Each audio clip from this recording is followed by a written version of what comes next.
اب اتنا چھوٹا، اتنا کہتے ہیں نا معمولی فرق ہے. آپ دیکھیے کفار مکہ کیا کرتے تھے، حج تو وہ بھی کرتے تھے، ایک اللہ کو وہ بھی مانتے تھے، لیکن کرتے کیا تھے، وہ بتوں کے ساتھ پوجا کرتے تھے. آج ہم کیا کرتے ہیں؟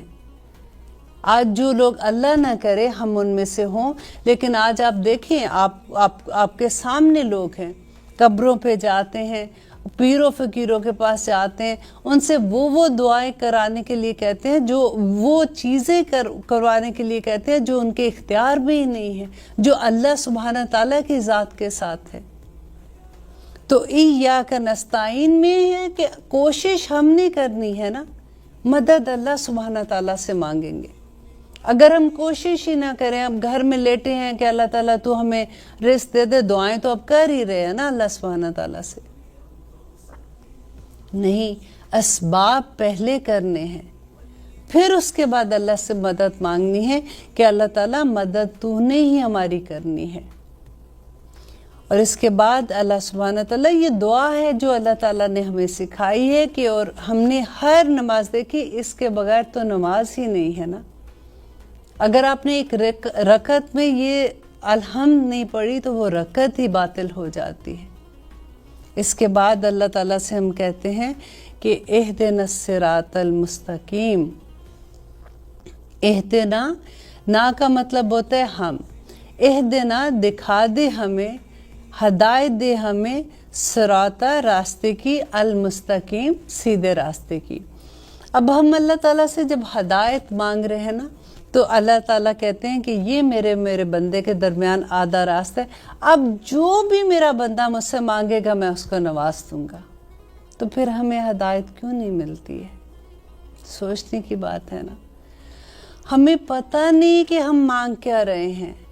ہمیں تو دعائیں کرنے کا طریقہ دیکھیں، وہ جو دل سے دعا اٹھتی ہے نا، جب ہم دعا کرتے ہیں، ہمیں ہمارے رب کی پہچان نہیں ہے. ہم جس کے آگے ہاتھ اٹھا کے بیٹھے ہوتے ہیں، ہمیں اس کا احساس نہیں ہوتا.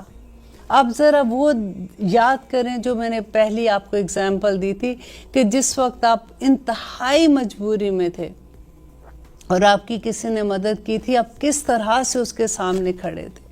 جب ہم رب کے سامنے یوں کھڑے ہوتے ہیں نا، دعا کرتے ہیں، تو وہ جذبہ جب ہمارے اندر ہوتا ہے، وہ سیدھا اللہ سبحانہ تعالیٰ کے پاس پہنچتا ہے.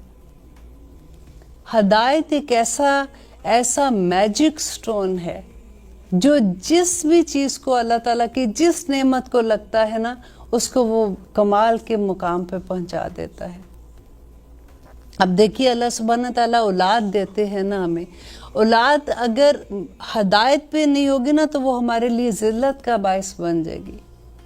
اللہ تعالیٰ اگر ہمیں رزق دیتے ہیں، اگر ہمارا کاروبار میں ترقی اور برکت دیتے ہیں، اگر وہ اللہ کے راستے پہ چلنے والا نہ ہوا، جیسے اللہ سبحانہ تعالیٰ چاہتے ہیں حلال رزق نہ کمائے نا، وہ رزق ہمارے لیے قیامت کے دن عذاب بن جائے گا. اور اگر وہ رزق پہ ہدایت کا وہ میجک سٹون لگ جاتا ہے، تو وہ رزق ہمیں کہاں سے کہاں پہنچا دیتا ہے. ہر وہ نعمت جو ہدایت کے بغیر ہے، ہمارے لیے عذاب ہے.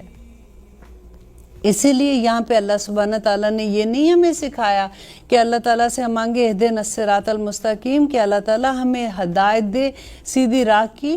ہم اللہ تعالیٰ سے یہ نہیں مانگ رہے کہ اللہ تعالیٰ ہمیں پیسہ دے دے، اللہ تعالیٰ ہمیں بڑے بڑے گھر دے دے، کاروبار دے دے، یہ نہیں مانگ رہے ہیں. یہاں پہ ہم اللہ تعالیٰ سے مانگ رہے ہیں، ہدایت مانگ رہے ہیں، کیونکہ اس سے قیمتی کوئی چیز نہیں ہے. جس کو یہ نعمت مل گئی، اس کو پوری کائنات مل گئی. اس لیے جب بھی یہ دعا کریں، دیکھیے زندگی میں ہدایت ہمیں ہر لمحے ضرورت ہوتی ہے. ہم نے کسی جاب پہ جانا ہے، تب بھی ہمیں ضرورت ہے. ہمیں نہیں پتا کہ یہ جاب ہمارے لیے ٹھیک ہے کہ نہیں ہے. وہاں پہ ہمیں نماز پڑھنے کا ٹائم بھی ملے گا کہ نہیں، وہ ہمیں پڑھنے بھی دیں گے کہ نہیں. فار ایگزامپل میں آپ کو دے رہی ہوں. اگر آپ بچوں کی شادی کر رہے ہیں، آپ کو پتہ ہی نہیں ہے کہ یہ شادی ٹھیک ہو جگہ پہ میں کر رہی ہوں کہ نہیں، ہر جگہ پہ اللہ تعالیٰ سے دعا مانگنی ہے کہ اللہ تعالیٰ تو ہدایت دے دے، تو سیدھا راستہ بتا۔ دیکھیں سیدھا راستہ کون ہے؟ سیدھا راستہ ہے نا اللہ تعالیٰ، مستقیم کہتے ہیں وہ راستہ جو سیدھا جاتا ہے۔ آپ یہ دیکھیے، اگر آپ تھوڑا سا ایک یہ سیدھا راستہ ہے، آپ اتنا سا بالکل آپ تھوڑا سا یہاں سے ہٹے ہیں نا، یہ راستہ تو سیدھا جا رہا ہے نا، یہ شروع میں تو آپ بالکل تھوڑا سا ہٹے، وہ ایسا ایسا ہٹتے ہٹتے ہٹتے ہٹتے یہ راستہ بہت دور نکل جاتا ہے، ہمیں پتہ ہی نہیں چلتا۔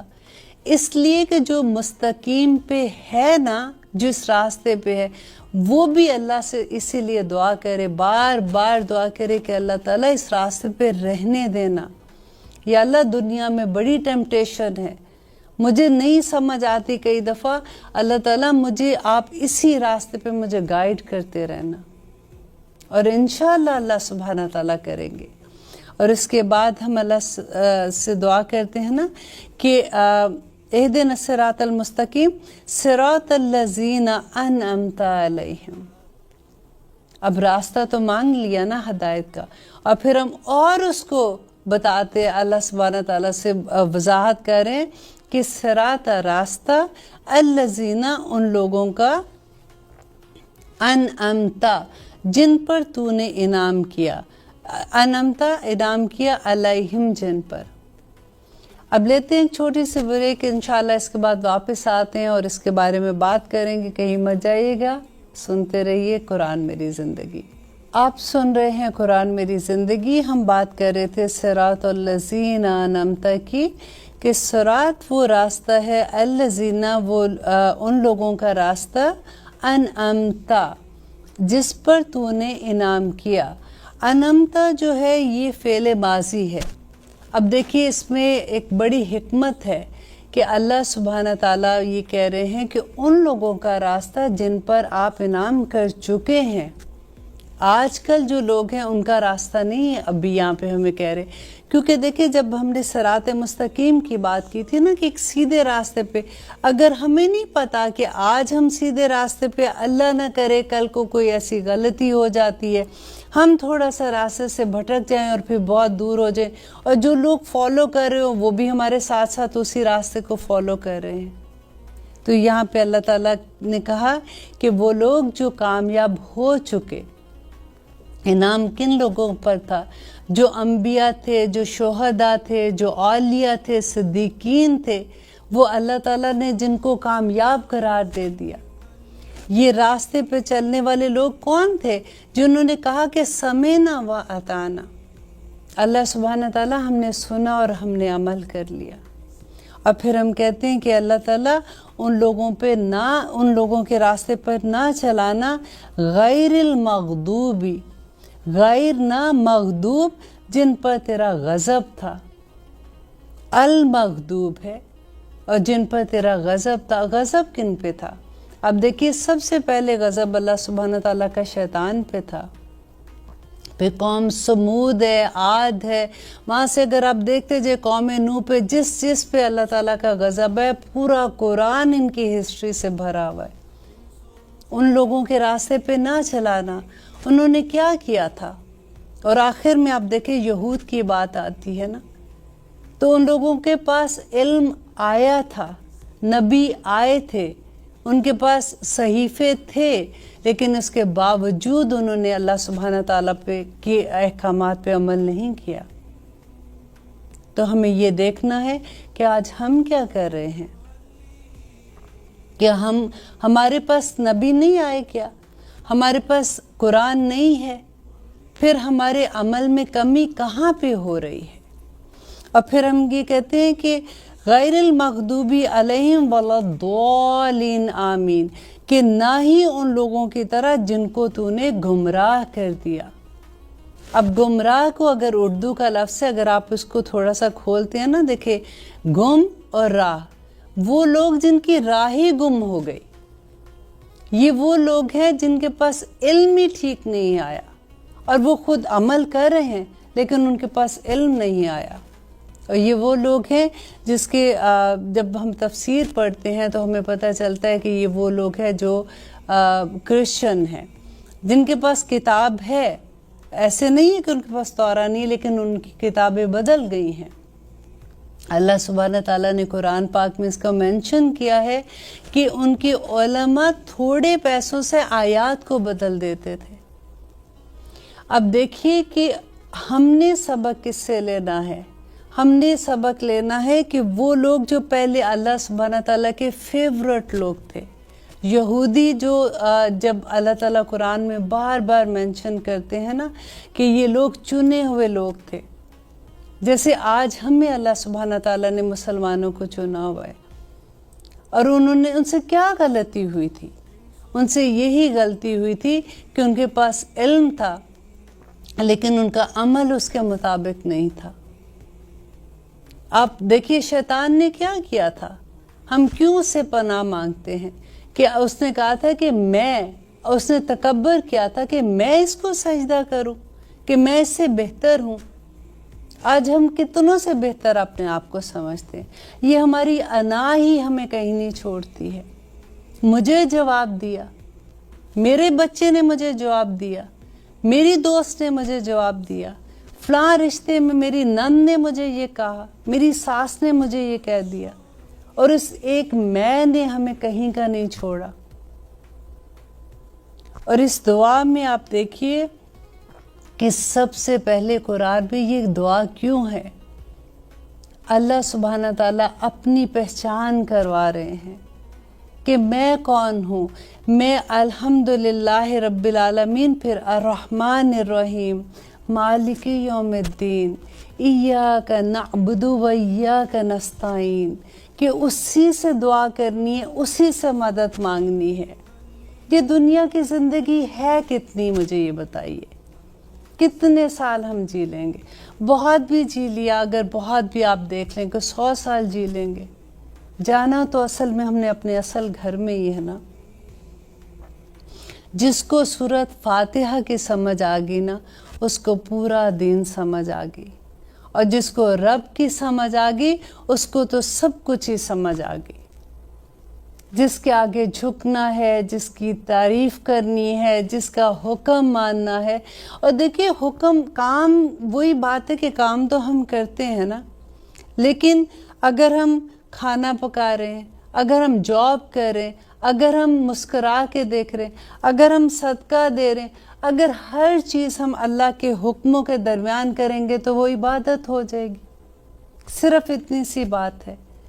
لیکن ہم دنیا میں اتنا، کئی دفعہ ایسا ہوتا ہے کہ لوگوں سے اگر آپ بات کرتے ہیں نا کہ قرآن کی کلاس ہے، فار ایگزامپل آپ آئے، کہتے ہیں ہم بہت بیزی ہیں، بہت مصروفیت ہے، انشاءاللہ کبھی آئیں گے. تو کبھی کبھی لگتا ہے اچھا یہ فالتو لوگوں کا کام ہے، پھر جو مصروف نہیں ہے نا وہ اس کلاس میں چلے جائیں. اب دیکھیے اللہ کی کتاب کو پڑھنا، اس کو سمجھنا، کیونکہ اگر تو ہم نے بچپن میں سمجھا ہوتا، لکیلی ہمارے گھر کا سچویشن ایسی ہوتی کہ ہم نے بچپن سے سیکھ لیا ہوتا تو اور بات ہے. لیکن جب اللہ تعالیٰ ہدایت دے دے انسان کو، جب وہ سیکھنا چاہے. لیکن کبھی بھی جب بھی آپ کسی کو دعوت دیتے ہیں، آپ نے سنا ہوگا یہ لفظ کہ بھئی بڑے مصروف ہیں آج کل، ابھی ٹائم نہیں ہے. تو ہمیں ٹائم نکالنا ہے، کیونکہ آخرت کا دن ہمارے اوپر آنا ہے. ہم نے جواب دینا. اللہ سبحانہ تعالیٰ قرآن میں کہتے ہیں کہ ہر انسان، ہر روح اللہ سبحانہ تعالیٰ کے پاس گروی ہے، اور اس کو ہمیں قیامت کے دن چھڑائیں گے تو کیا دیں گے؟ کوئی عمل دیں گے تو ہم اپنے آپ کو چھڑوائیں گے نا وہاں سے. اس دن ہمارے اعمال صرف ہمارے ساتھ جائیں گے، کوئی کرنسی نہیں ہمارے ساتھ جانے والی ہے. یہ جو اعمال ہم لے کے جائیں گے تو ہمیں ڈر یہ ہوتا ہے کہ اللہ نہ کرے اس دن. اللہ تعالیٰ کہتے ہیں کہ اگر ہم نے کسی کا حق مارا ہوگا، اگر وہ انسان ہمارے پاس آتا ہے، اللہ سبحانہ تعالیٰ کو کہتے ہیں کہ اس نے میرا یہ حق ادا نہیں کیا تھا، تو ہم کیا دیں گے؟ کرنسی تو ہے نہیں ہے، تو ہم نے اپنے اعمال ہی اس کو دینے ہیں نا. تو ان میں ہم خالی ہاتھ ہو جاتے ہیں. یہ سوچنے کی بات ہے. اللہ تعالیٰ سے دعا کیا کریں اللہ سبحانہ تعالیٰ ہمیں حکمت عطا کر. حکمت جس انسان کو مل گئی نا اس کو سب کچھ مل گیا. کیونکہ جب ہمیں علم آ جاتا ہے نا تو ہمیں سمجھ نہیں آتی ہے کہ اب ہم نے علم آ گیا تو اب ہم نے عمل کیسے کرنا ہے. اب جب ہم عمل کرنے کے لیے نکلتے ہیں تو پھر ہمیں دنیا روکتی ہے. ہمیں ہماری اراؤنڈ جو سچویشنز ہیں اس میں ہم پھنس جاتے ہیں. اطاعت کس کی کرنی ہے؟ ہم نے اللہ سبحانہ تعالیٰ کی کرنی ہے. اللہ تعالیٰ قرآن پاک میں کہتے ہیں کہ اپنے والدین کی اطاعت کرو، رائٹ؟ لیکن اگر والدین بھی ماں باپ ایسی بات کہتے ہیں جو اللہ کے حکم کے اگینسٹ ہے تو آپ اس کی بھی نہیں مانیں گے. ہمارے پاس تو بہانے بھی کتنے ہو جاتے ہیں نا. ہمارے میاں کو پسند نہیں ہے، ہمارے ماں باپ کو پسند نہیں ہے، ہماری اس کے اراؤنڈ جتنے بھی لوگ ہیں ہمیں کوئی نہ کوئی ایک بہانہ مل جاتا ہے. اللہ سبحانہ تعالیٰ کہتے ہیں نہیں، آپ جہاں پہ اللہ کا حکم ہے اس کے اگینسٹ آپ کسی کے اطاعت نہیں کر سکتے ہو. آپ نے کسی کا کہنا نہیں ماننا. یہ بڑی بات ہے، سوچنے کی بات ہے کہ ہم کتنی جگہوں پہ ہم ایسی بات کرتے ہیں. اب دیکھیے جب ہم خیر سے اپنے بچوں کی شادیاں کرتے ہیں ہم کتنی خوشیوں سے الحمدللہ، سب سے پہلے تو یوزلی ہمارے درس ہوتے ہیں. ہم اللہ کو تھینک یو کہتے ہیں کہ اللہ سبحانہ تعالیٰ تو نے اتنا اچھا میری بیٹی کا کام کر دیا، بیٹے کا کام کر دیا. لیکن اس کے فوراً بعد کیا ہوتا ہے ہمارے گھروں میں؟ یا تو پھر ڈانس شروع ہو جاتا ہے، اگر اس دن نہیں ہوتا تو پھر مہندیاں ہونی شروع ہو جاتی ہیں. اور پھر ہم کیا کہتے ہیں بھئی اب مجبور ہے نا، بچے ہیں. یہ تو میں کسی کو آپ بلیو کریں، آپ بالکل یہ نہیں سوچنا کہ میں آپ کو کہہ رہی ہوں، یہ میں اپنے لیے بھی کہہ رہی ہوں. کیونکہ ہم سبھی کو بدلنا ہے نا. ہم کدھر جائیں گے آپ مجھے یہ بتائیے؟ ہم کس طرح سے اللہ کی نافرمانیاں کھلے عام کرتے ہیں اور پھر ہمیں شرمندگی بھی نہیں ہوتی ہے. ہم کہتے ہیں یہ تو کلچر ہے نا، وہ مذہب جو مسجد میں پڑھے، نماز یا کمرے میں پڑھی، وہ اللہ تعالیٰ کے لیے ہم کریں. اب ہم ریگولر زندگی میں آئے ہیں تو ہم نے اپنی بھی تو اب چیزیں کرنی ہے نا. یہ ہمارا کلچر ہے، وہ ہمارا مذہب تھا. ہم نے مذہب کو اپنی زندگی سے ہی علیحدہ کر دیا ہے. تو پھر یہ پرابلمس تو آئیں گی نا. پھر بچے بھی، اب تو بچے بھی ماں باپ کو کہتے ہیں کہ دے ہیو ڈبل سٹینڈرڈ. وہ کہتے کچھ ہیں، کرتے کچھ ہیں. اب دیکھیے مجھے ایک جاننے والے تھے، ان سے جب میری بات ہوئی تو انہوں نے کہا کہ عائشہ میرا بچہ جو اللہ نہ کرے کسی کے ساتھ ایسے وہ ڈرگس پہ چلا گیا. تو جب بچے کو ماں سمجھاتی تھی تو اس نے کہا کہ باپ بھی تو سگریٹ پیتا تھا.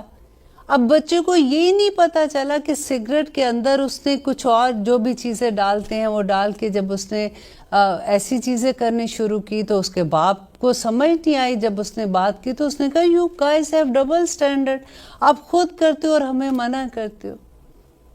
دیکھو ہم ایسے دور میں جا رہے ہیں جہاں پہ بچے بچارے کیا کریں. اتنی مشکل زندگیوں میں ہم لے کے ان کو بیٹھے ہوئے. جب تک ہم رول ماڈل نہیں بنیں گے نا ہم کچھ نہیں کر سکتے ہیں. ہم کدھر جائیں گے ان کو لے کے؟ ہمیں چینج ہونا ہے.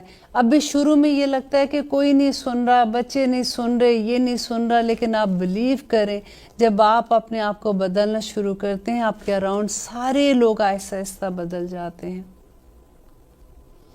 رب العزت نے جو ہمیں قرآن دیا ہے نا اور جو دعا کا ایک سہارا دیا ہے، اگر کبھی ایسا لگتا ہے آپ صرف ایک کہتے کہ بیٹھ کے نا اہدنا الصراط المستقیم صرف کہنا شروع کر دیں اور اللہ سے دعا کریں کہ اللہم آرنی حقا حقا ورزقنا اتباعہ و آرنا باطلا باطلا ورزقنا اجتنابہ.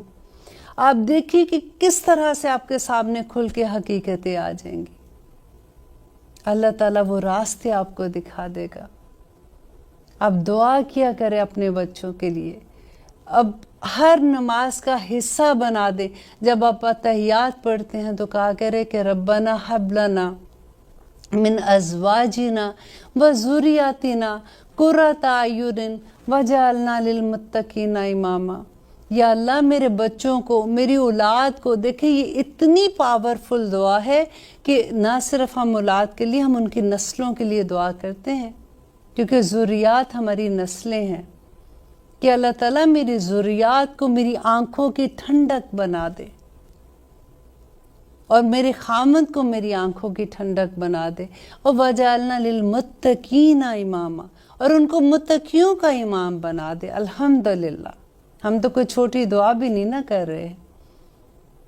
تو جب آپ دل سے کریں گے نا، جب آپ کو رب کی پہچان ہوگی، جب آپ کو الحمد کی پہچان ہوگی، آپ کو یوم الدین کی پہچان ہوگی، آپ کو اپنے عہد کی پہچان ہوگی کہ ایاک نعبد و ایاک نستعین، آپ کو شرک کی پہچان ہو جائے گی، کیونکہ اس کی تو معافی نہیں ہے نا.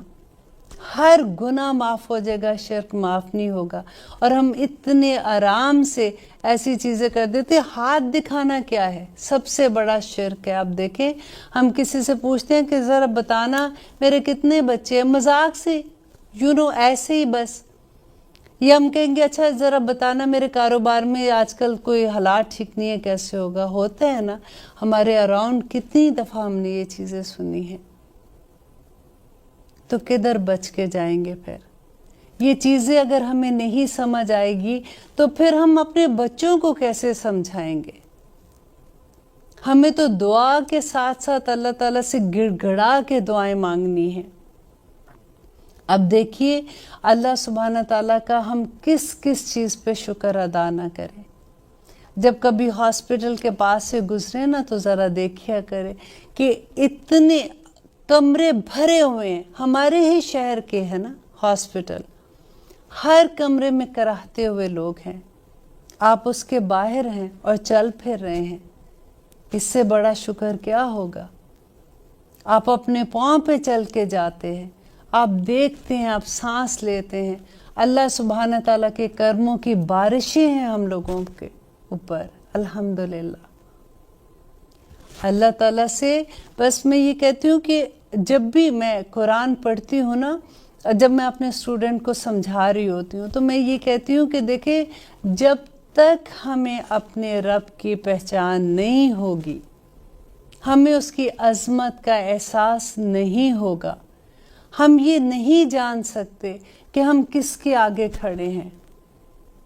ہم تو دعائیں بھی اسی طرح سے بس جلدی جلدی کر دیتے ہیں.